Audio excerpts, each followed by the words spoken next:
আমরা এখন বার হয়ে গেছি রাঁচি থেকে। এখন যাব ক্যানিং ডাইরেক্ট। তবে আমরা যে রাস্তায় এসেছিলাম খড়গপুর হয়ে, আমরা সে খড়গপুর, লোধাশুলি, ঝাড়গ্রাম এই পথ দিয়েই যাব। কোলাঘাট হয়ে ক্যানিংয়ে চলে যাব। আজকে টোটাল ডেস্টিনেশন হচ্ছে 470 থেকে 75 কিলোমিটার মতন। মোটামুটি ধরে রেখেছি 10 ঘন্টার মধ্যে ঢুকবো। এখন বাজে 4:22, মানে 4:30 ধরে নিতে পারেন। আর আমার ভয়েসটা এখন এরকম হওয়ার কারণও আছে, একটু ভয়েসটা তো শুনতে ভালো লাগছে না। তার প্রধান কারণ এখন মুখে মাস্ক পরা আছে, ঠান্ডা তো, বেশ ঠান্ডা এখানটায়, ওই জন্য ভয়েসটা একটু হয়তো গমগমে লাগতে পারে। এখন তো অন্ধকার হয়ে আছে, রৌদ্র উঠুক বা সূর্যের মামার দেখাটা পাই, তখন আপনাদের সঙ্গে আবার কথা হবে। এখন বাজে 7:20, আমরা জামশেদপুরের কাছাকাছি চলে এসেছি। আর 1.5 থেকে 2 কিলোমিটার গেলেই পড়বে জামশেদপুর। আর আপনারা দেখেছেন অনেকটা ভোরে কিন্তু আমরা আজ বার হয়েছি। তার অন্যতম কারণ হলো রাঁচি শহরে কিন্তু ভোরের দিকে বা সকাল থেকে কিন্তু ভালোই জ্যাম হয় রাস্তাগুলোয়। কারণ হোটেল থেকে বার হয়ে আমরা একটানা 70 কিলোমিটার চালিয়ে এক জায়গায় দাঁড়িয়েছিলাম। তারপরে ওখান থেকে 49 কিলোমিটার চালানোর পরে একটা টোল প্লাজা পড়ে, সেখানে দাঁড়াই। সেখান থেকে আসার পরে এই জামশেদপুরের ঢোকার ঠিক 1-1.5 কিলোমিটার সামনে দাঁড়াই, সেখানে একটু চা খেয়ে নিই। আর এখানে চা নিল পার কাপ 10 টাকা করে।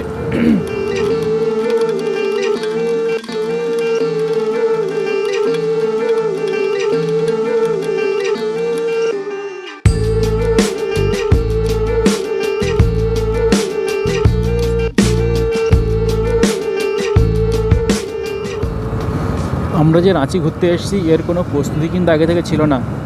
প্রথম থেকে প্ল্যান ছিল আমরা একটু তারাপীঠ যাব, তারাপুর থেকে বক্রেশ্বর ওই দিকটা যাব। যেদিন আমরা বার হই, মানে 28 তারিখ বার হই, তার ঠিক আগের রাত্রে প্ল্যান করলাম যে না, রাঁচি যাব। ব্যাস চলে আসলাম। এই হচ্ছে পার্সোনাল কার নিয়ে আসার সুবিধা। কোনো প্ল্যানই লাগে না, শুধু এইটুকু প্ল্যান লাগে যে কোথায় যাব, এইটুকু একটু ভাবতে হবে, ব্যাস বার হয়ে পড়তে হবে। আমরা যখন রাঁচি থেকে বার হই তখন ছিলাম NH 33 এবং 43, যাই বলেন একই ব্যাপার। রাস্তার পাশে লেখা ছিল 33, কিন্তু গুগল ম্যাপে ওটা দিচ্ছে NH 43।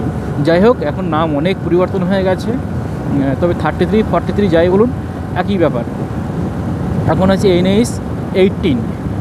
এবার NH 18 থেকে আমরা চলে যাব NH 49 থেকে NH 16, যেটা চেন্নাই ক্যালকাটা হাইওয়ে, সেটা খড়গপুরের পর থেকে শুরু হবে।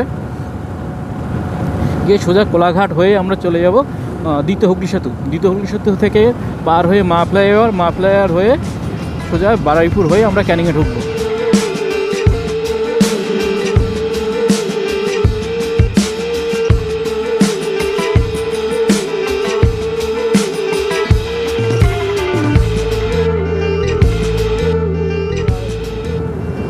এখন আমরা ঘাটশিলা আছি, সামনে আমরা এগিয়ে যাচ্ছি খড়গপুরের দিকে। আর ঘাটশিলা যারা অনেকে ঘুরতে আসেন, জায়গাটা বেশ ভালো, অবশ্যই আসতে পারেন। একটু আগে যেখানে আমরা চা খাচ্ছিলাম, সেখানে হাওড়া থেকে কয়েকজন ভদ্রলোক, তারা পার্সোনাল কার নিয়ে আর কি, তারা ঘাটশিলায় ঘুরতে যাচ্ছেন একদিনের জন্য। আপনারা একদিনের জন্য আসতে পারেন। যাদের কলকাতা কাছাকাছি বাড়ি, তারা যদি ভোর 3:30, 4টের দিকে একবার বার হয়ে যান, ভোর বা রাত যাই বলেন ওই টাইমটাকে, তাহলে কিন্তু সহজে 8টার মধ্যে ঘাটশিলা ঢুকে যেতে পারবেন, 8টা থেকে 9টার মধ্যে। এবং তারপরে দেখে 5টার সময় এখান থেকে ব্যাক করলেন, 10টার মধ্যে বাড়ি চলে গেলেন। একটা মানে ডে টু ডে কিন্তু ভালো একটা ট্রিপ করা যায় ঘাটশিলা। এখানে ছোটো ছোটো ওয়াটারফল এবং টিলাগুলো আছে, যেটা দেখতে খুবই সুন্দর।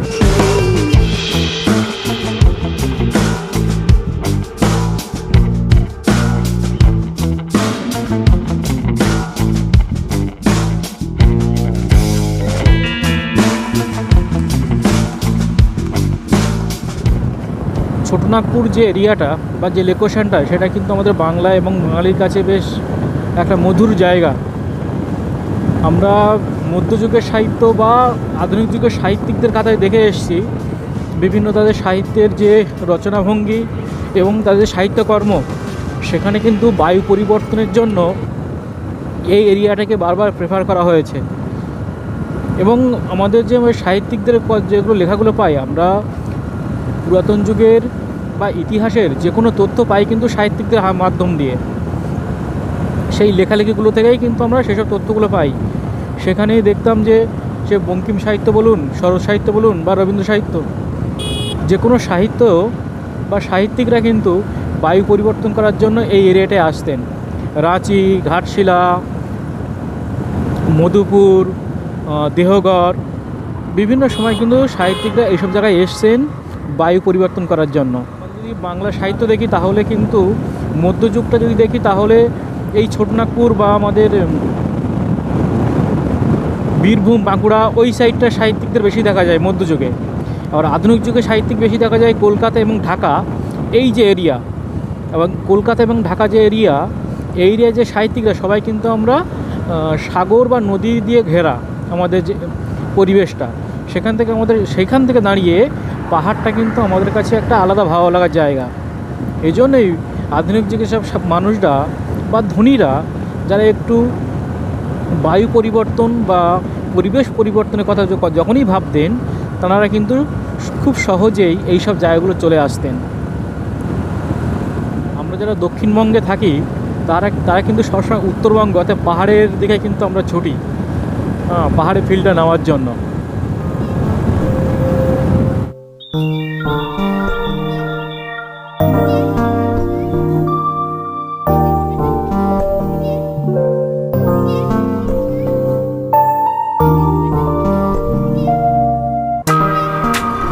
খড়গপুর থেকে আমরা 33 কিলোমিটার দূরে আছি, আর এখন চলছি লোদাসুলি জঙ্গলের মধ্য দিয়ে। এই যে দেখছেন দুপাশে লোদাসুলি জঙ্গল, আর জঙ্গলটার বুক চিরে রাস্তা চলে গেছে সামনে। আর লোদাসুলি জঙ্গল পার হওয়ার পরে কিছুটা দূরে গিয়ে পড়বে খড়গপুর।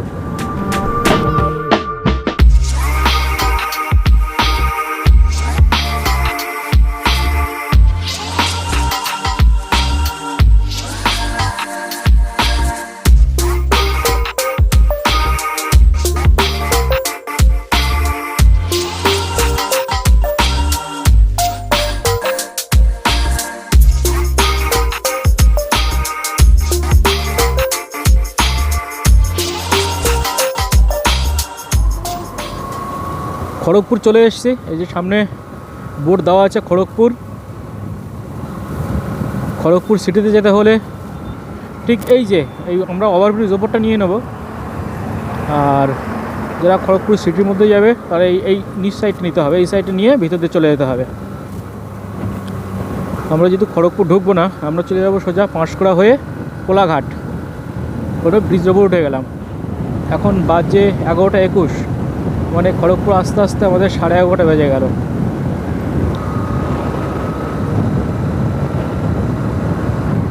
সামনে একটা সার্কেল আছে, সার্কেল থেকে আমরা সোজা বার হয়ে যাব। আর বাম সাইডে গেলে এটা বাঁকুড়ার দিকে চলে যাচ্ছে, আর ডান সাইডে খড়গপুর সিটির দিকে চলে যাচ্ছে। আমরা নিয়ে নেবো সোজা রাস্তাটা।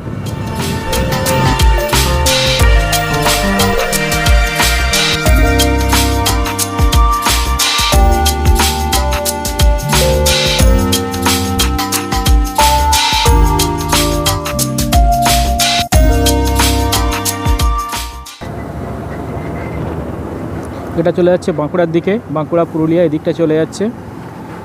আর আমরা নিয়ে নেবো সোজা কলকাতা, এই সোজাটা আমরা নিয়ে নেব।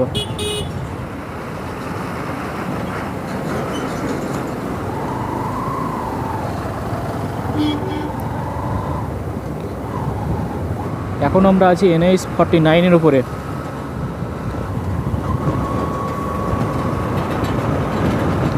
NH 49 সামনে গিয়ে NH 16 গিয়ে কানেক্ট হচ্ছে, যেটাকে আবার কলকাতা চেন্নাই হাইওয়ে বলা হয়। কোলাঘাট 52, হলদি 105, কলকাতা 130, বালাসর 128। বালাসর চলে যাচ্ছে এই সাইডটায়, আমরা সোজা কলকাতার দিক নিয়ে নেব।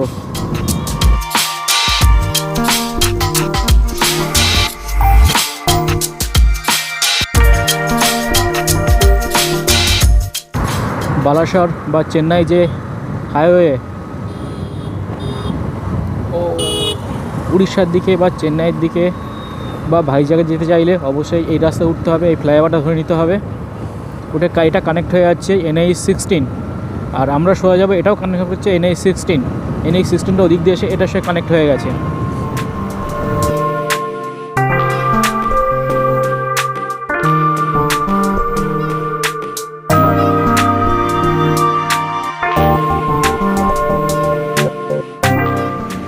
আমরা কোলাঘাটের আগে একটা হোটেল পেয়েছি, হোটেলের নাম হচ্ছে খনিকা। এখানে খেতে এসেছি। মোটামুটি এখানে 4-5টা তরকারি আছে, ভেজ থালি 60 টাকা করে। আলু আছে, ভাজা আছে, বাঁধাকপি আলু এবং পটল আলু আছে। আর এখন পর্যন্ত যেটুকু তরকারি খেয়েছি বেশ সুন্দর তরকারি করে।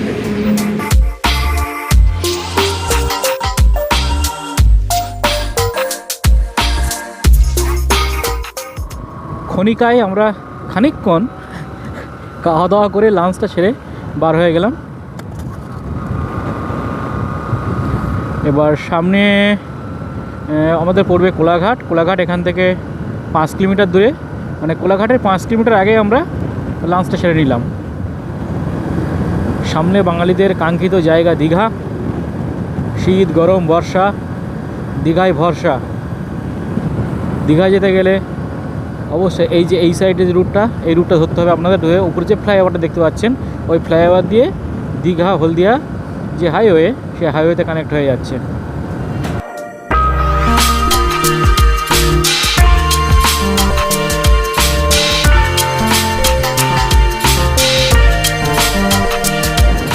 ওই যে বললাম, ওখান থেকে ঘুরে এসে ঠিক এর উপর দিয়ে উঠে এটা দীঘা চলে যাচ্ছে।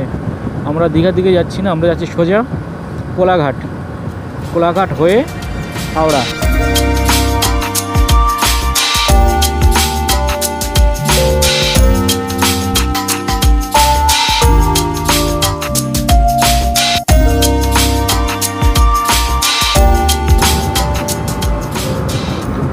এই রুটে আসলে কোলাঘাট ব্রিজের ভিডিও করে না এমন কেউ নেই, আমিও বাদ যাই কিসে।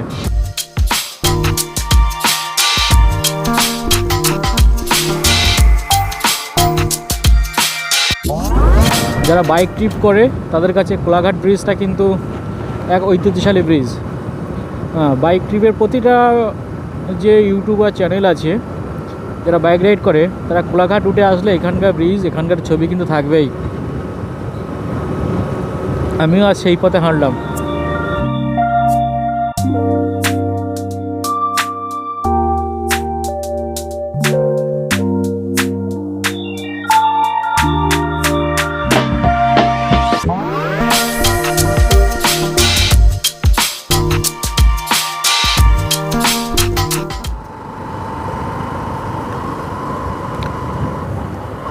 এখন টাইম হয়ে গেছে দুপুর 2:56।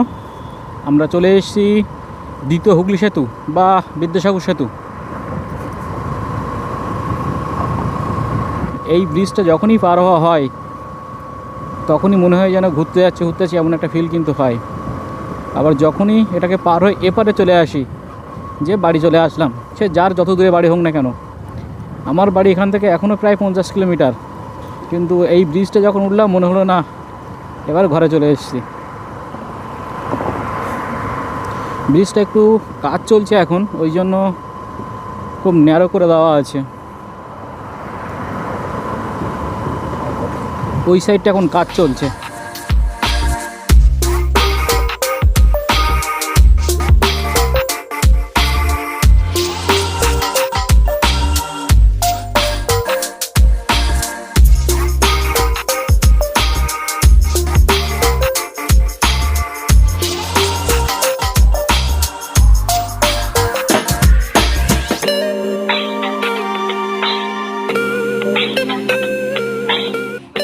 আর আমাদের বাড়ি যেতে মাত্র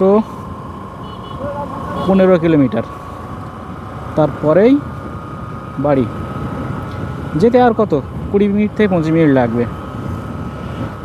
আপনারা প্রতিটা ভিডিও এপিসোড দেখেছেন, যদি ভালো লাগে তাহলে অন্যকে অবশ্যই শেয়ার করবেন এবং লাইক করবেন।